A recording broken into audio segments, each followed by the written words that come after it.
बहुत लंबा चौड़ा भाषण नहीं करना चाहूँगा, क्योंकि मुझे पता है कि अभी और वक्ताओं ने भी कहना है और इसके साथ साथ आप लोगों की अन्य मीटिंग भी।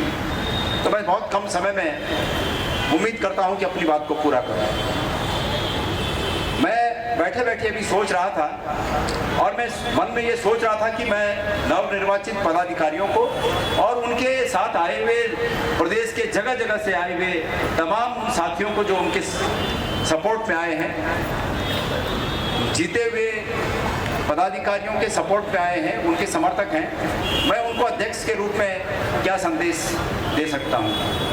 और मैं इस निष्कर्ष पर पहुंचा कि मैं आप तमाम युवा साथियों को ये कहना चाहूँगा कि आप बधाई के पात्र हैं कि इस सिस्टम में आप जीत कर यहाँ तक पहुँचे हैं। जो साथी रह गए हैं वो भी निश्चित रूप में, जैसे कि भाई प्रीतम सिंह जी ने कहा कि वो भी किसी न किसी पद पर चुनाव जीते हैं, तो आप सभी के सब जितने भी चुनाव में शिरकत करने वाले लोग हैं सब जीते हैं। मैं आप सबको एक संदेश देना चाहता हूँ और वो संदेश ये है, निश्चित रूप में ये तो तय है कि आप कांग्रेस के विचार से प्रभावित हैं, कांग्रेस के विचार से नज़दीकी रखते हैं, इसलिए आपने ये स्ट्रीम चुनी, आपने कांग्रेस को चुना। लेकिन उसके बावजूद मैं उम्मीद करूंगा आप लोगों से कि आपकी अभी उम्र है और आने वाले समय में जिस प्रकार से ये कहा जाता है कि आज के बच्चे कल के नागरिक, उसी प्रकार से आज के युवा कांग्रेस के हमारे कार्यकर्ता कल के नेता हैं और इस रूप में आप कांग्रेस पार्टी की एसेट हैं, कांग्रेस पार्टी की संपत्ति है। मैं समझता हूं ये संपत्ति कारगर रहे, ये संपत्ति नॉन परफॉर्मिंग एसेट के रूप में न रह जाए, ये संपत्ति परफॉर्मिंग एसेट के रूप में काबिल हो, इसके लिए आवश्यक है कि आप नेहरू और गांधी को अवश्य पढ़ें।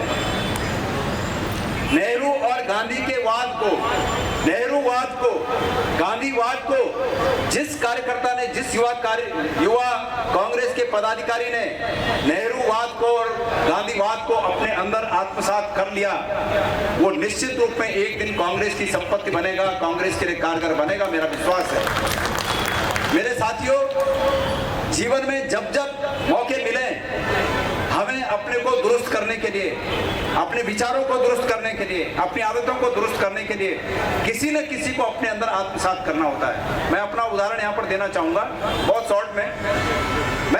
मैं जन्मजात रूप से मेरे अंदर जो मेरा कैरेक्टर है, जो मेरी आदत है, जो मेरा व्यवहार है, वो रिएक्टिव रहा है, तू पर तड़ाक कर रहा है। किसी ने तू बोला तो मैं तड़ाक वाली स्थिति में रहता था। लेकिन मैंने पंडित नारायण दत्त तिवारी जी से एक बात सीखी और बहुत कोशिश की, सीख नहीं पाया। जितना भी सीखा उन्हीं से सीखा और वो ये सीखा कि ऐन मौके पर किसी को तू पर तड़ाक करो ही मत, बस सह जाओ, चुप हो जाओ।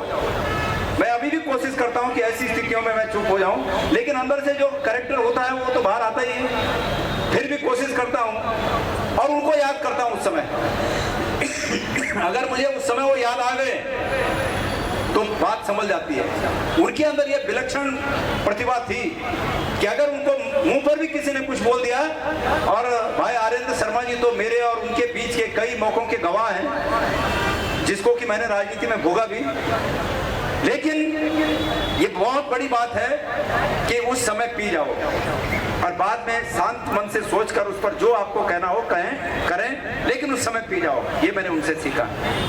और दूसरी चीज, अभी रावत जी नहीं थे यहाँ पर, मैं इस बात को तब से विचार कर रहा था कि रावत जी हो तो कैसा सोचेंगे, रावत जी ना हो तो सुनेंगे तो कैसा सोचेंगे। दूसरा जो मैंने सीखा वो रावत जी से सीखा। अगर मुझे सुबह 4 बजे कहीं चलना हो और अगले दिन आलस आ रहा हो कि सुबह कैसे चलना है, उस समय मैं रावत जी को याद करता हूँ कि रावत जी कैसे चलते हैं। तो इसलिए मेरा ये कहना है कि आपको मैं बहुत ऊंचे दर्शन की याद दिला रहा हूं कि आप अपने अंदर नेहरू और गांधी को आत्मसात करिए। नेहरू का विजन, नेहरू जी का जो विचार था वो आज, इससे पहले और आने वाले भविष्य में सिर्फ भारतवर्ष के भौगोलिक सीमाओं के अंतर्गत नहीं बल्कि विश्व के तमाम देशों में उन देशों को विकास के रास्ते पर, अग्रणी होने के रास्ते पर निरंतर प्रेरणा देता रहेगा। और आपके अंदर वो भावनाएं अगर आ गई तो निश्चित रूप में आपका भी उज्जवल और अधिक उज्जवल होगा, आपका भविष्य और अधिक उज्जवल होगा। मैं ऐसी कामना करता हूँ। ये चुनाव की हमारी जो प्रणाली है इसमें सभी संतुष्ट होंगे। मैं उम्मीद करता हूं कि सभी कुछ न कुछ तो बन गए, अन्यथा चुनाव में तो एक जीतता है एक हारता है, लेकिन ये अच्छी बात है कि भाई हमारे सब लोग जीते। हम आप सबको बधाई देते हैं और उम्मीद करते हैं कि जहां तक हो सके सबको साथ लेके चलने की कोशिश हो, तो इससे पार्टी को मजबूती मिलेगी। आदरणीय हरक सिंह रावत जी भी यहाँ पर पहुँचे हैं, उनका हार्दिक स्वागत और अभिनंदन। और मैं उम्मीद करता हूँ कि हमारे युवा कांग्रेस के नवनिर्वाचित और नवनियुक्त पदाधिकारी सबको साथ लेकर चलने की जो बात है उसको आगे बढ़ाएंगे और पार्टी को मजबूत करेंगे। बहुत अधिक न कहते हुए अपने विचारों को यहाँ पर विराम देता हूँ। आप सबका बहुत बहुत धन्यवाद।